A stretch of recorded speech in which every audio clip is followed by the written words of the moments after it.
there are members of parliament who should be fulfilling those three roles which you have explained, but don't understand. Do they not understand, or do they choose not to?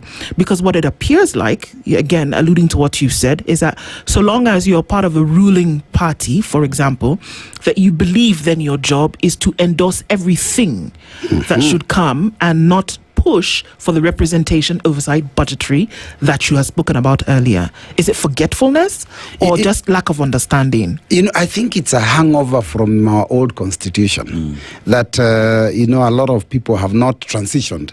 I'll tell you, even part of the executive has not transitioned. Our president himself has not transitioned from the KANU days where the president was all powerful. And that's why you find even up to now, the members of parliament who are elected in parties that don't form government, but the first thing they do is they end up in State House, and then you ask them, what are you doing there? They say, we are looking for development for our people. Those kind of things, it means that people really don't understand their role. If we understood our role, and you go to the campaign trail knowing what is it you're expected to do, then even our campaign becomes easier. But again, it's also something I think I would also blame partly the public itself.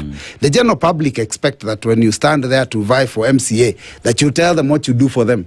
And chances are there's some character vying for MCA will be saying, I'll make sure you have roads, I'll provide you with water, I'll build schools. And they don't have, they will not have the resources. Yeah. MCAs don't have resources, members of parliament don't have resources, both the National Assembly and Senate, they don't have resources to be able to do this development agenda. So when they stand up and say, I'll build roads, I'll provide you with electricity, they're lying. In fact, the answer I always give, because people will always ask you in every public baraza, Mheshimiwa, we have no electricity. I tell them, you know what, we will make sure that we liaise with the REREC to inform them of the area that is neglected.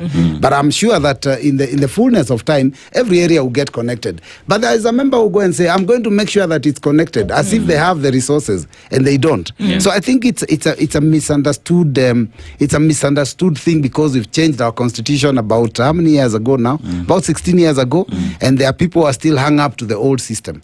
Otherwise, right now, the system that we have, members of parliament, whether majority, minority, we are the same. We do the same job, and the executive does their job. If they don't fulfill their promises, it's our work to tell them they're failing.